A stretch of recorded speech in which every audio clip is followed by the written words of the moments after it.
Fala galera, beleza? Meu nome é Fred, canal Papo de Rock. Espero que vocês estejam aí com suas boias e salva-vidas, porque nós vamos embarcar no Titanic. Então, cara, esse Titanic aí que a gente vai embarcar agora, ninguém vai se afogar, ninguém vai morrer afogado, ninguém vai sair molhado dessa viagem. Ao contrário do navio que naufragou na viagem inaugural, matando 1.512 pessoas, ou foram 1.514?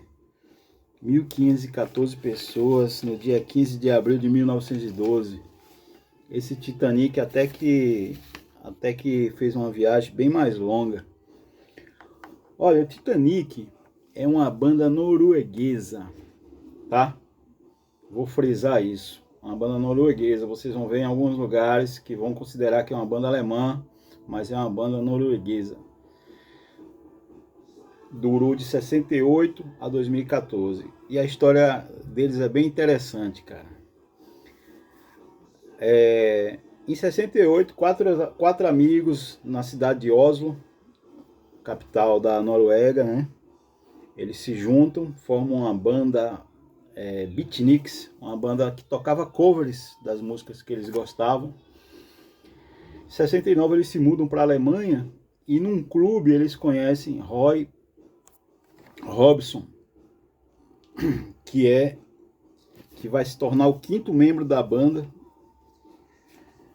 e vai assumir os vocais. A banda era formada por Kenny As, órgão e baixo, Gel Asperudi, percussão e voz, John Lorke na bateria, Jane Lozert na guitarra e na voz. Jane Lozert é o principal compositor e o Roy Orbison é o principal letrista, procedência britânica, né? Depois ele chama o John Williamson para baixo e guitarra, e o Kenny As começa a se dedicar mais para o órgão do que para o baixo, né? Em seguida eles se mudam para a França e assinam com a CBS, a CBS francesa. A CBS é uma multinacional, né? Mas eles assinam com a CBS francesa. A CBS propõe a eles então o seguinte: ó, nós vamos gravar uns singles, vamos ver como é que se sai, né? O que acontece. E conforme for, a gente grava um disco, né? Eles gravaram alguns singles, os singles foram bem. E aí, em 1970, eles gravam o primeiro disco deles, né? O auto-intitulado, esse disco aqui, ó. Auto-intitulado Titanic.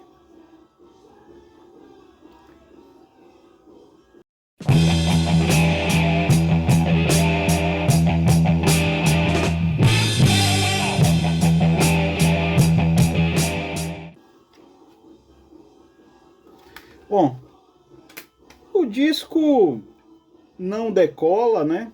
Não decola nas vendagens, mas ainda assim eles prosseguem ali com os singles e tal, e gravam o segundo álbum, que é o Sea Wolf, em 71. Esse disco aqui.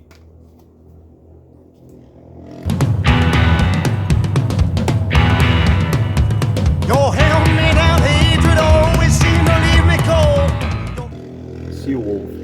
O primeiro disco é bem calcado no rock progressivo, no hard rock, mas também tem alguns elementos assim que eles colocam bem diferentes, né?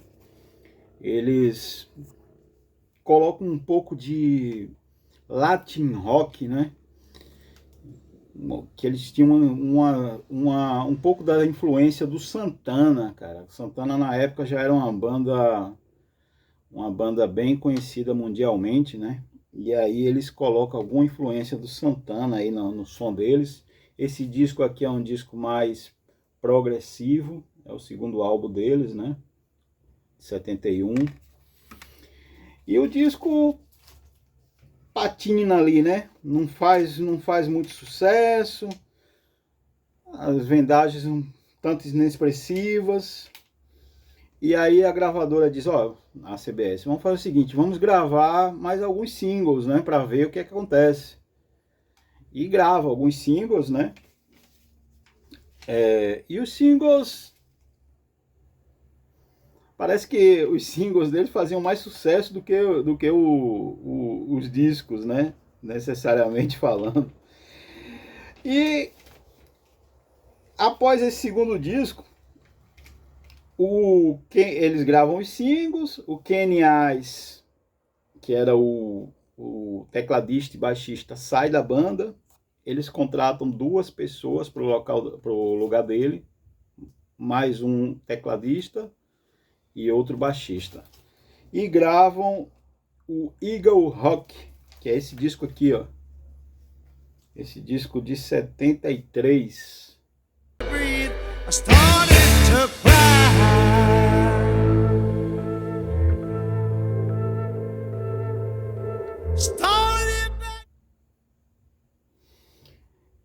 Cara, o que é interessante que por essa época aí, o primeiro single deles,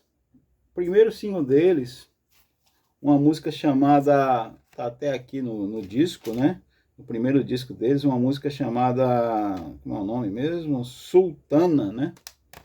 Uma música chamada Sultana. Essa música atinge o topo das paradas. Um single que eles já tinham gravado, um dos primeiros singles que eles tinham gravado, atinge o topo da parada justamente quando eles estão gravando o terceiro disco. E aí a gravadora resolve lançar a coletânea dos caras, né? Lança uma coletânea com mais singles, e a coletânea é um tremendo sucesso, cara. Principalmente na França, né? O som deles fazia muito sucesso na França. Eles se mudam para a França, ficam lá na França, porque a Noruega é muito fria, né? Como se sabe. E aí eles ficam lá pela França, né? Eles gostam ali da região, fazem muito sucesso por lá. Esse single que eu falei, Sultana, é uma música instrumental com muita influência da música do Santana, né? Aquela música bem latina. E faz muito sucesso lá pela Europa. E a coletânea faz mais sucesso ainda, a ponto que eles, lá na América, Estados Unidos, né? América do Norte, eles ficam no top 10 ali, né? E aí eles ficam numa situação meio complicada, né? Porque eles não sabem onde vão mais, né? Os discos, os álbuns não confirmam, não é, o sucesso deles, apesar deles serem uma banda já consolidada. Eram considerados a primeira banda lá da Noruega, né? A banda número 1 da Noruega, que a Noruega não tinha, até então, não tinha tradição nenhuma assim no rock, né? E eles se tornam, logo eles se tornam a banda número 1 da Noruega, né? Fazem um sucesso. Nessa coletânea tem um single dele chamado Macumba. Nome bem estranho, né, cara? Inclusive fazem até algumas conjecturas. Eu vi aí, mas eu acho que é mais lenda do que verdade, né? Disseram que alguns dos membros tiveram aqui no Brasil, frequentaram terreiros de macumba, mas eu não acredito muito nisso, né? Eu acho que isso aí é mais especulação, né? Mas o fato é que Macumba faz um grande sucesso, cara. Macumba, essa faixa, né? Esse single faz um grande sucesso. Single que entrou na coletânea, inclusive leva o nome, a coletânea tem um nome lá, Macumba estampada na capa, né? E dizem que tocou até aqui no Brasil, né? Talvez os mais velhos aí possam se lembrar dessa faixa aí tocando nas rádios, né?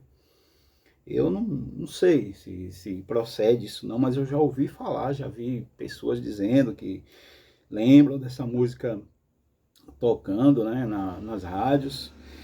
Bom, o fato é o seguinte, né? Eles dão uma parada, a gravadora fica lançando coletânea atrás de coletânea, lançou essa coletânea, depois lançou outra, né? 2 anos depois, eles gravam mais um disco, né? É o Ballad of Rock and Roll Loser. Cara, sinceramente, é um disco com o nome de Loser, Rock and Roll Loser. É bem estranho, né? Loser é perdedor, né? Balada do rock and roll, do perdedor, né? A balada do rock and roll, perdedor. Bom, o disco é um fracasso, né? Realmente foi um loser, né? A banda já nessa altura já estava reformada, né? Já tinham saído alguns membros, tinham ficado só 3 membros originais. O Jane Losset e o Roy Orbison ainda estavam na banda. E o disco é um tremendo de um fracasso. A banda se separa ali temporariamente. Isso em 75, depois desse disco Rock and Roll. Esse disco eu nem tenho, cara. Eu tive a oportunidade de comprar, mas eu acho um disco bem fraquinho, para falar a verdade, né? Ele não chega a ser um disco ruim, mas ele é bem inferior aos 3 primeiros discos. O fato é que a banda se separa nesse meio tempo aí, né?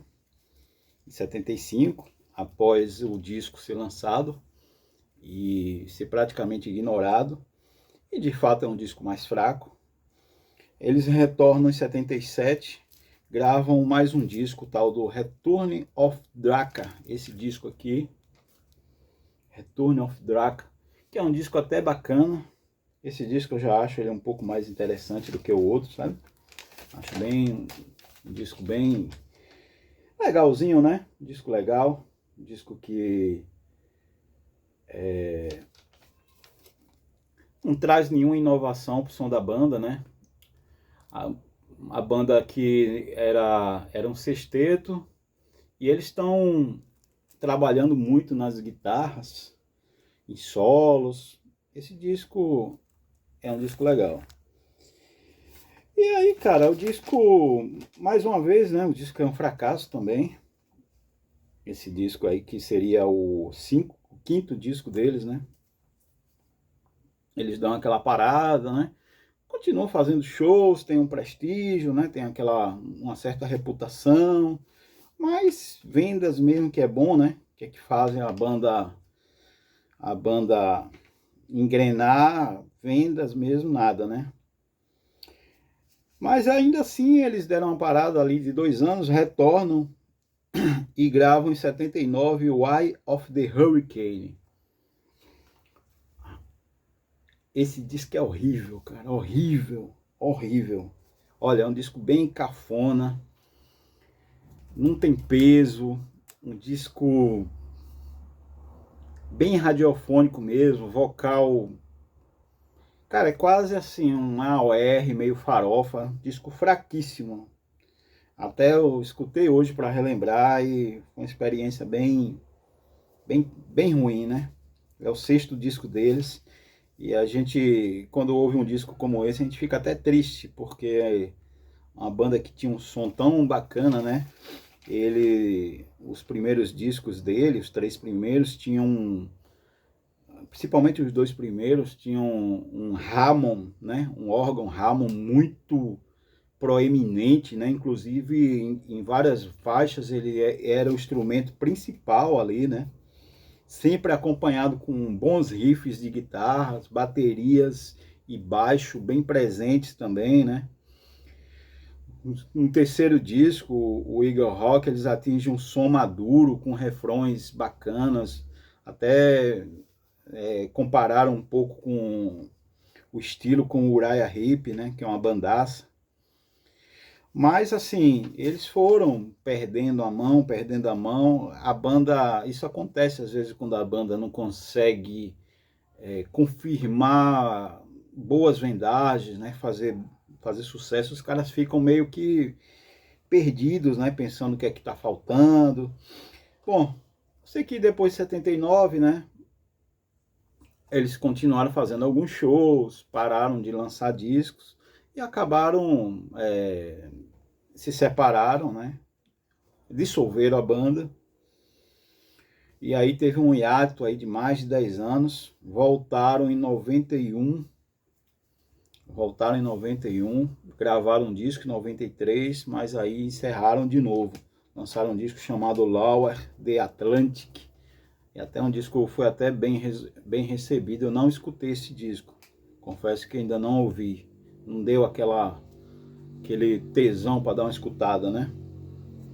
Aí a banda encerrou de novo, voltaram em 2006 com três dos originais, dos membros originais, né? Gravaram em 2009 um disco chamado Ashes in Diamonds. E aí continuaram ali fazendo pequenos shows, né? Pequenos festivais. E em 2014 eles resolveram encerrar as atividades da banda, né? Mas assim, a viagem do Titanic, né? Eles trabalharam muito nos anos 70, atingiram, apesar de não serem assim grandes campeões de venda de álbuns, né? Venderam muito bem as coletâneas, né? Como eu falei, e singles, né, cara? Tiveram singles lá no topo das paradas. As coletâneas também estiveram sempre ali, top 10 Estados Unidos, América do Norte, top 5 na Europa. E é uma banda assim que tinha um prestígio, né? Eram conhecidos como a banda número 1 da Noruega. Abriu a porta assim pro rock norueguês, né? Que era até então não existia, né? Uma banda assim da Noruega que tivesse alguma projeção fora da Noruega. E deixaram como legado, principalmente, os 3 primeiros álbuns, né? Esse, o que eu já citei aqui, já mostrei, primeiro disco, debut, que é um disco, talvez seja o melhor disco deles, não sei se é o melhor, porque todos os 3 são discos bem pareio, né? Talvez o melhor seja o terceiro. O segundo disco é bem legal, que é esse aqui, o Sea Wolf, né, de 71, melhor dizendo. E o terceiro disco, que é o Eagle Rock, né, que é um disco mais hard. Depois, né, cara, a banda o navio foi meio que esbarrando em alguns icebergs, né, e acabou naufragando em 79 após o péssimo disco, o Eye of the Hurricane, né. Mas o que fica, o legado da banda são esses discos aí que eles gravaram nos anos 70, né? Foram 6 discos. 3 eu acho que podemos considerar como discoteca básica, né? Que são os 3 primeiros. Quarto já é um disco bem fraco. Quinto, um pouquinho melhor, que é o que eu mostrei, o Return to Draca, né? E o sexto é uma tragédia, né? O sexto é o iceberg que afunda o navio de vez, né? Não à toa os caras deram uma hibernada aí de mais de 10 anos depois desse último disco. Não sei se vocês conhecem o Titanic, né? Mas fica aí a dica aí do canal. Espero que vocês tenham escutado os discos, esses 3, 4 primeiros discos estão lá no Spotify, eu dei uma olhada hoje. São discos fáceis de você conferir, tem no YouTube. Tem uma escutada, me digam aí se vocês conhecem, né, essa banda, se vocês já ouviram falar, se vocês gostam, qual o disco que vocês mais gostam, beleza? Então é isso, galera. Como vocês estão vendo aí, saiu todo mundo são e salvo dessa viagem aí pelo Titanic, beleza? Até a próxima, vamos nessa. Espera aí, né? Antes, só vou pedir aqui para você deixar o like e deixar seu comentário, beleza? Não custa nada. Valeu, até a próxima.